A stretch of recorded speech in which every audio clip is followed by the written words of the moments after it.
With the influx of new players to Lord of the Rings Online, I just wanted to answer a couple of questions that I've been getting on some of my previous videos that I've been posting. And a lot of those questions are focused around where should you actually install the game from? Should I be installing it through Steam, or should I go to the webpage, the LOTRO client, and install from there? And whilst most of this is personal preference, there are a couple of things that I just wanted to share with you guys just to know. For any of you that are new here, my name is Josh and welcome to the channel.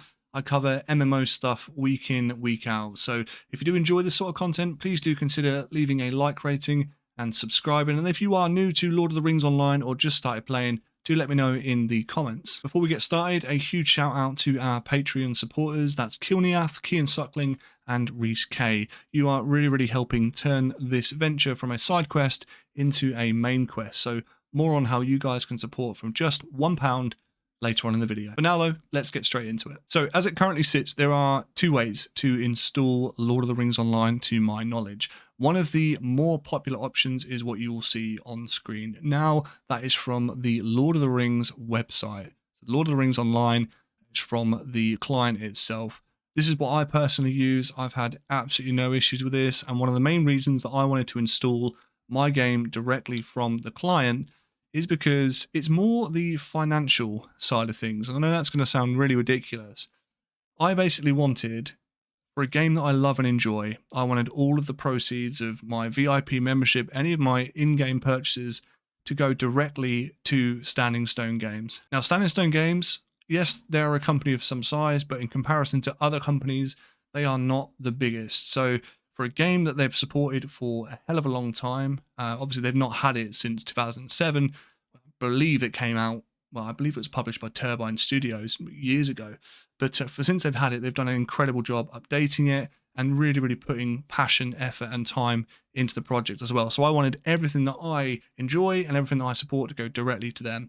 Now, to my knowledge, anything that goes on Steam is, of course, not free for them to put it on there. There has to be a sacrifice. There has to be a cut taken from any purchases that are made in-game or via the store as well. So I kind of wanted to skip the middleman, so to speak, and install it directly from Standing Stone themselves. Now, whilst there are no real pros and cons to where you decide to install it, a couple of things I do just want to touch on. If you go to the Steam install, so obviously this will be the store page here, what you just need to bear in mind is with the Steam version, now this may have been changed, but it used to install via Steam an older version of the LOTRO client.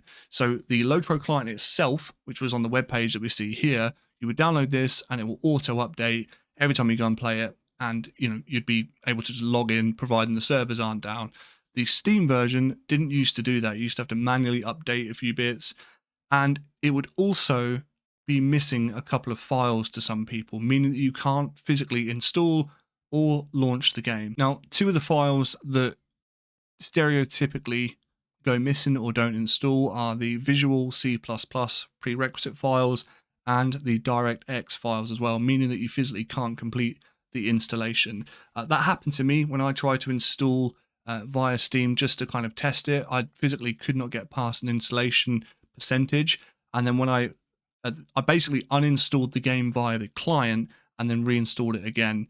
And I just wanted to test to see if it was a bug. It was absolutely fine on the client, but wasn't fine through Steam. And I know a few people have had these issues too. Don't get me wrong, there are plenty of people that play on Steam, have done for ages, and have never experienced an issue whatsoever. I'm not knocking those people, but I'm just trying to make people aware that if you are new to the game and your first experience is downloading the game via Steam, and you ultimately come across some of these hurdles, that is going to put a lot of people off. So yeah, if I would personally, if it was me, I would recommend downloading the official client, but that's my 2 cents. And just to add to this point, I know Steam has a lot of overlay integrations as well. Not many of them, from my memory, actually work with Lord of the Rings Online. I think just because the game's slightly older, Steam is obviously a lot more updated, so a lot of them struggle to work. And I have seen on some of the forums that people are trying to either pay for VIP memberships using Steam Wallet, and sometimes that integration, sometimes that process fails and you physically can't pay for your membership that way.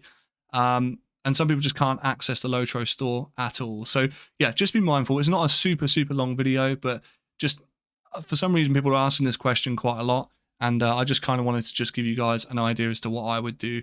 If you want my honest, humble opinion, support the developers, go straight to the source. But I've never had any issues downloading the game or installing it this way.